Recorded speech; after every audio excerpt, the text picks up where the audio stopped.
Você trabalha na Lesp, você tá a par de como é que tá as fofocas do governo Tarcísio e tal. E aí? Tarcísio presidente é possibilidade? Como é que você acha que tá ele sendo visto pelos parlamentares lá? Como é que tá a fofocaiada que você tá acompanhando? Agora tá tendo uma polêmica muito grande acerca do governo Tarcísio, acerca dessa... Sempre início de ano tem um bate-papo sobre o aumento salarial, né? Então agora é um momento um pouco atípico. Mas como é que eu vejo o início desse governo Tarcísio? O Tarcísio tem uma capacidade de dialogar invejável, né? Isso para nós do campo da direita ainda é uma novidade depois de 4 anos, como os quais a gente teve, né, nos últimos tempos. Mas acredito fortemente que o Tarcísio é um pré-candidato. Acredito que ele está fazendo um papel fundamental, porque não está deixando isso evidente, não está indo para palanque, não está fazendo discurso para cercadinho, está fazendo um bom governo e está preocupado com a gestão do estado de São Paulo. Então acredito que o Tarcísio é um nome que a gente vai falar muito aí pelos próximos anos. Eu acho que assim, o governo dele começou bem. Se eu fosse dar uma reclamada, acho que faltou postura de liderança nesse projeto das fake news. Por parte dele. Um posicionamento claro, né? Não, porque assim, ele até posicionou, mas... vamos falar aqui, o partido dele foi o partido que a gente mais teve que trabalhar pra virar voto. Verdade. A gente passou, assim, dias aqui, a galera do News, camelando contra ele. Mas, via de regra, é um governo, assim, de direita calmo, tá ligado? Não um governo de direita, tipo... Histérico. Ele tem, ao meu ver, este ano já se provar em 2 áreas que são essenciais. Um é combate à droga em São Paulo, especialmente Cracolândia. Porque quando eu falo Cracolândia, não é falando só crack na capital. A Cracolândia, assim, qualquer cidade do interior que você vá, ou muitas do litoral, você tem Cracolândias, no plural, e você também tem cidades controladas pelo PCC. Então, isso tá acontecendo. Então, o Tarcísio é um cara que, assim, acho que ele tem que se provar. Ele começou bem, ele negocia bem, ele tem que se provar, mas... Ele pintar como candidato, eu acho que isso pacifica um pouco o campo da direita. Porque, por enquanto, a relação que ele tem com todos os campos é uma relação mais ou menos tranquila. E ele está numa posição hoje de falar, posso ser candidato, porque ele é o governador de São Paulo. Mas, né, eu vou ampliar isso aqui para você. Ser de direita hoje e pensar em termos eleitorais... É até confortável, porque eu acho muito difícil a situação do Lula. Eu olho a situação do Lula pensando na eleição de 2026, como eu olho a do Biden pensando na eleição de 24. O Biden caminha para uma derrota tranquila em 24. É exatamente isso.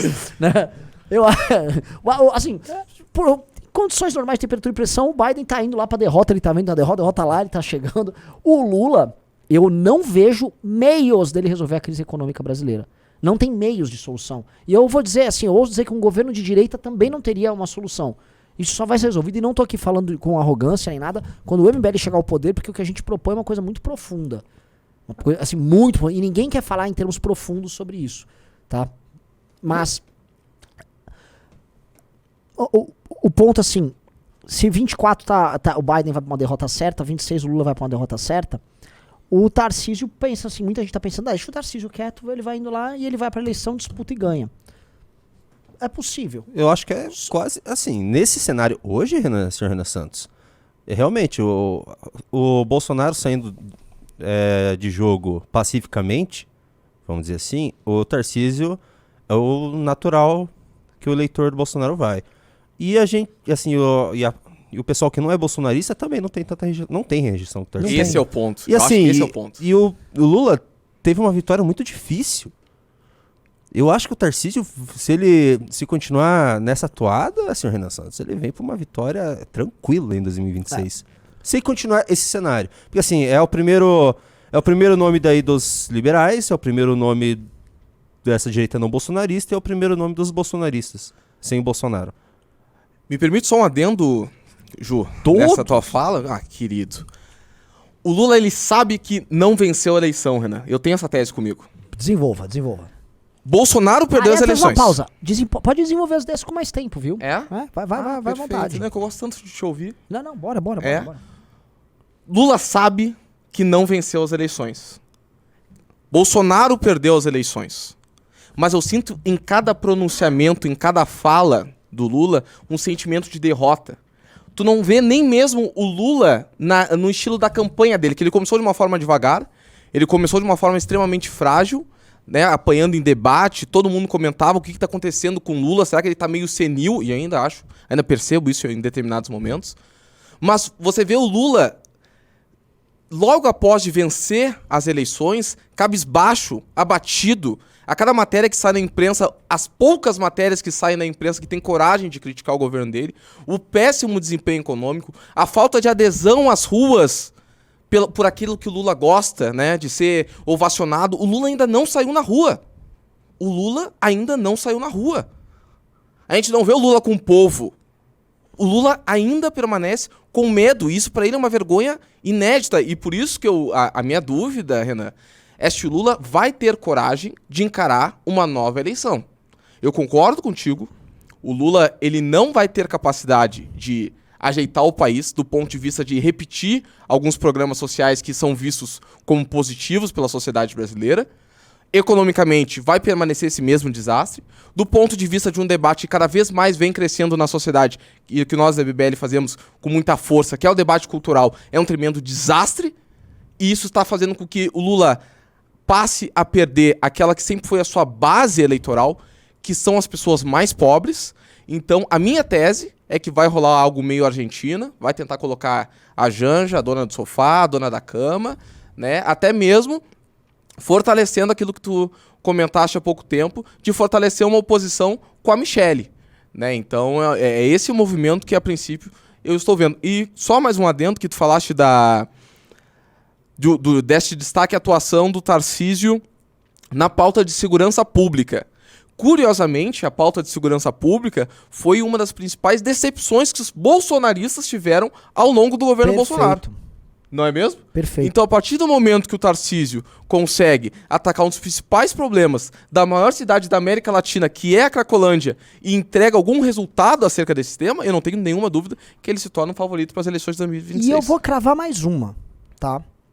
Se o Kim Kataguiri ganha a eleição para prefeito em São Paulo, e se ele foca em parceria com o Tarcísio em acabar com a Cracolândia, porque isso aí, assim, para acabar com a Cracolândia, você tem que ter o município e o Estado, não só em termos de orçamento, mas em termos de ação coordenada, uso de câmeras, equipe da polícia, assistência técnica, guarda civil, tudo. Você montar um projeto que envolve até plano diretor.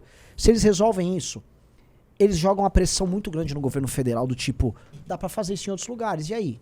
E aí? E eu acho que é uma questão central. Eu creio, tá? Vamos supor. O nome que vai ganhar a eleição da direita em 2026 seria o Tarcísio, tá? E havendo uma relação política saudável, cordial, é possível tudo até 2026. O próximo presidente de direita que for eleito, ele tem que ser o presidente não apenas da recuperação econômica, porque eu acho que a recuperação econômica para valer, mesmo nos próximos 8 anos não vai rolar, tá? Recuperação econômica. E olha só, eu tô falando 8 anos. É que a gente não tem ideia do buraco que a gente entrou como país. A Argentina tá falando isso aí há mais de 20. A Argentina não cresce há muito tempo. Agora, um assunto para resolver a segurança pública. Eu acho que a experiência que o Bukele teve lá em El Salvador, o exemplo que foi dado agora do Equador, que está encarando o mesmo problema, joga uma pressão muito grande na gente, e um presidente de direita tem que ir para cima na questão da criminalidade como nunca antes. E é uma questão de lei e ordem, e é uma questão de, assim, botar a bola no chão e resolver. O próximo presidente de direita, se ele não aparecer sobrevoando lugar tomado pelo tráfico de helicóptero, se ele não tiver montar um plano nacional que prenda os líderes do tráfico, que não tenha medo de falar, matamos tantos líderes do tráfico. Eles resistiram a uma troca de tiros com as forças policiais, eles morreram. Ninguém tá dando bola. Quando não for feita a ocupação territorial de espaços que hoje estão com tráfico por parte do Estado, e aí você vai e integra esses lugares com serviços públicos bons para integrar aquelas pessoas, não existe conversa nenhuma. Ninguém tem condição, eu volto a falar, Vim Silvia Almeida, falar de direitos humanos, ninguém fala de direitos humanos em estado que tem território ocupado por tráfico. Isso é conversa de louco, é conversa de gente chablau. Então, eu vejo essas conversinhas, e mesmo dentro da direita, porque você falou uma parada que é uma das paradas mais interessantes hoje. O Bolsonaro, ele falhou na área que ele foi eleito. Ele foi eleito pra dar tiro em vagabundo. Vamos falar real. Ele foi eleito pra matar vagabundo. Todo mundo queria... Tinha gente que ia lá e voltava com a arma. Plá, plá. Bom, o símbolo do Bolsonaro era uma arma. Era uma arminha, caramba. Então assim, a galera votou nele pra isso. Aí o cara chega lá, ele pegou um rescaldo de política pública de combate a crime do governo Temer. O Temer teve a grande redução. E aí ele continuou com o governo, com a gestão com o Moro ali, subiu um pouco a mortalidade na pandemia, mas está mais baixo do que pegou nos tempos de PT. Eu não tenho dúvidas que você vai ter um aumento nos números de homicídios aqui nesse ano e no próximo. Talvez não os 60 mil que tinha, mas vai ficar ali rodando entre 30, 40 e 50, o que já é bizarro.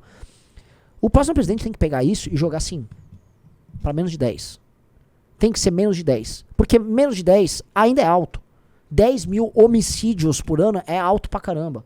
E tem que cair, tem que baixar. A sensação de segurança das pessoas tem que surgir. Para onde você tiver sensação de segurança, porque uma coisa pra galera entender. Quando você se sente tenso em um lugar, você libera hormônios que te deixam tenso. Você não consegue pensar em outra coisa além da tensão. Você cria memórias ruins, você cria medos, você muda seus hábitos. É muito grande o impacto que a segurança pública tem na vida das pessoas. Então quando você muda isso, as pessoas passam a parar de ter medo, é como a pessoa passar a parar de ter fome. Porque a fome e a segurança são desejos muito primários. Inclusive, se não me engano, fome... Tem galera aqui que trabalha com cérebro aí. Isso é dado no cérebro reptiliano nosso, se eu não me engano.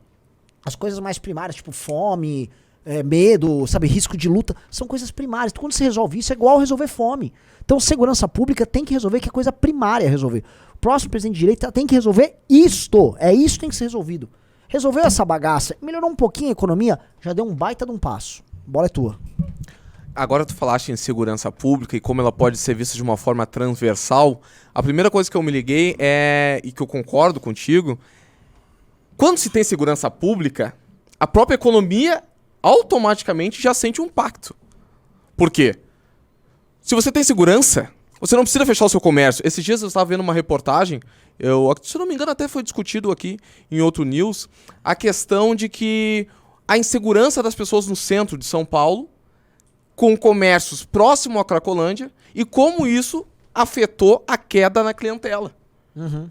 Então, se você, de certa forma, tira a Cracolândia e resolve esse problema, pelo menos em determinadas áreas, na região central de uma capital, o centro de uma capital está poluído, não somente com pessoas que necessitam não somente de tratamento da segurança pública, mas também na área da saúde, mas também com aumento de índice de violência, de criminalidade mesmo, na ponta.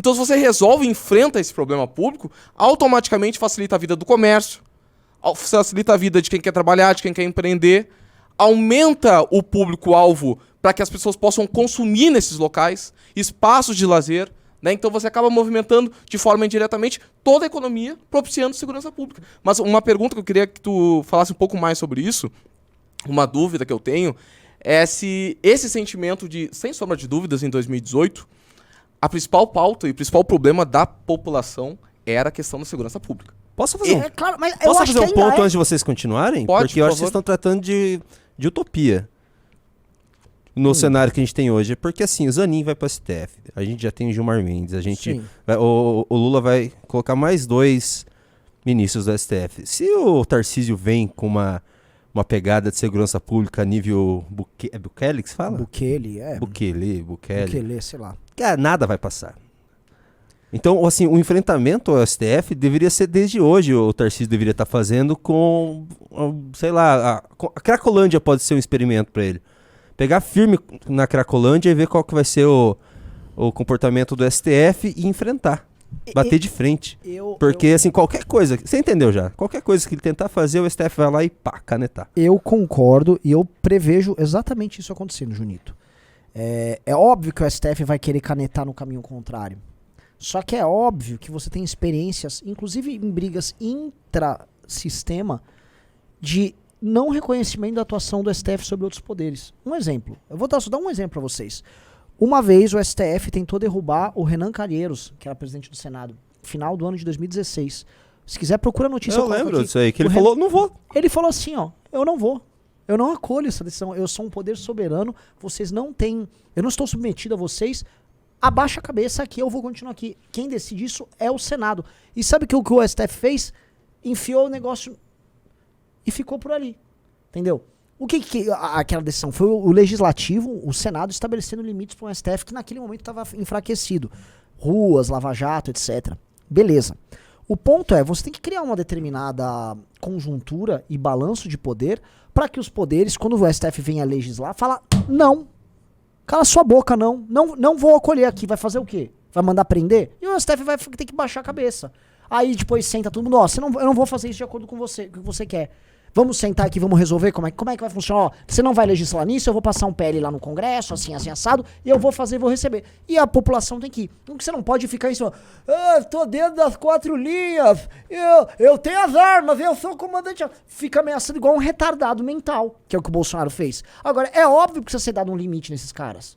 E óbvio que você tem que ter um líder que vai pegar e vai montar um conjunto de forças ao redor dele, forte, eu não quero ser redundante, mas forte o suficiente pra poder ir lá e peitar os caras. Porque óbvio que passou do ponto, Junito. Só que tem que ter habilidade e vontade política. Eu não sei se existe nome na direita hoje, quando eu digo nome de direita. Nome nos, assim, ó, quem está em posição de poder pra concorrer a presidente e está no campo da direita para 2026? É o Tarcísio. Zema. O Tarcísio eu falo formalmente, que ele é governador, e em termos de potencial eleitoral. E eu falo mais formalmente do que em termos de potencial eleitoral, o Zema, eu cito ali também.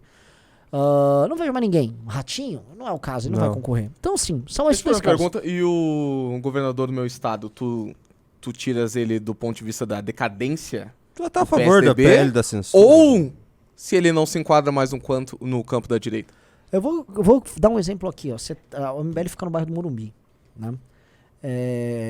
Se você ir umas mansões aqui perto, tem mansões assim antigas, enormes, grandes histórias, grandes famílias moraram lá. Hoje não vale nada. Todo mundo aluga-se e vende-se. É o Eduardo Leite no PSDB. O cara tá morando numa mansão. Já valeu muito, aquela ninguém quer. Entendeu? Então assim, eu vejo o PSDB falando em sucessão. O PSDB não tem condições de debater nada. O PSDB que tinha que estar liderando, quer dizer, ele não tinha que estar liderando nada, porque ele nem tem condição de liderar, mas ele tinha que estar se posicionando pra isso. O PSDB é um partido que a gente teve que apertar pra não votar a favor do PL da censura. O PSDB é um partido que tá no orçamento secreto. É um partido que ele tem práticas de centrão hoje, se posiciona como centrão, mas na reunião com os brothers do centrão ele quer fingir que ele é alto clero. Ele não é alto clero, o PSDB acabou. O Leite não é um cara dentro do campo da direita, ele é um cara da nova política, e pra mim é um cara que se ele estivesse nos Estados Unidos ele seria um bom governador do Partido Democrata. Posto isso, inclusive eu acho que o Leite é favorável ao PEC da censura, o PL da censura. O grupo dele, a turma da Comunitas, é favorável ao projeto. Então, não sei, ele não vi ele se posicionar, mas... Eu acredito que seja daquele campo, vamos discutir, sabe? A urgência é pra discutir, sabe? Né? Aquele estilo, né? Com a gola meio aberta, isso, né? Etc. Então, eu não vejo ele como parte desses nomes, mas ele vai querer ser uma espécie de grande eleitor para decidir quem seria o candidato. Posto isso, eu quero falar, nenhum desses nomes, ele tem uma capacidade de entendimento do que é o problema do Brasil, que a gente, que é uns novatos aqui, temos, tá? E não tô aqui querendo ser arrogante, eu tô falando uma coisa que a gente estuda e fala disso o tempo todo. Ter um governo de direita que mexa com o que a gente chama de sistema é uma coisa muito difícil, e tem que ter uma ambição muito grande. Porque se não tiver ambição, também não vai fazer nada. Não sei se você sente isso também, assim. Como é que a gente fala assim, vamos resolver problemas econômicos, vamos falar de gente que, um STF que quer fazer censura e que tá a favor da impunidade, uma agenda woke vindo forte pra caramba, a impossibilidade de melhorias econômicas, sindicatos e grupos de pressão do Estado que não deixam a economia crescer, que você não consegue reformar nada. E aí, como é que você desata esse nó? Joga a bola pra você. Não, eu tô perguntando pra você como desata esse nó, mas, tipo, tem alguém na direita falando sobre isso? Esse que é o problema. Eu acho que o problema é mais grave ainda, Renan, porque pela primeira vez, no meu curto espaço de vida, porque eu sou um cara jovem, eu não vejo alguém... Eu não vou nem exigir projeto, porque projeto eu acho que é algo mais complexo. Mas eu não vejo alguém dizendo, eu quero tomar a frente, eu quero ser a oposição, de forma clara, um nome claro que diga isso. Nós temos o nosso projeto. Nós deixamos claro, nós somos a maior oposição, a mais organizada e a mais preparada para fazer oposição ao governo Lula. Quem mais? Não se tem um nome, não se tem um projeto, não se tem nada. Então, o que acontece quando não se tem um projeto, não se tem um nome, não tem algo claro, onde as pessoas podem esperar algo? Nós temos tempo para construir essa oposição. E que nós temos que construir ela juntamente com as pessoas, pauta após pauta. Nós estamos desde a decisão do Senado construindo a oposição ao governo Lula. Os outros membros adiantam o quê? E eu acho engraçado que muitas vezes quando esses nomes eles são confrontados, não, veja bem, eu não quero, não podemos falar em nome, não, é muito cedo para falar em projeto. Não é muito cedo para falar em projeto. Poxa vida, nós temos o PT de volta ao poder. É para ontem, é urgente que nós tenhamos uma posição clara à direita, capaz de pensar um projeto de país, e eu quero que fale um pouquinho do Livro Amarelo, eu gosto quando falo do Livro Amarelo. Eu acho que isso entusiasma as pessoas e dá um norte daquilo que o MBL tem a oferecer para o país.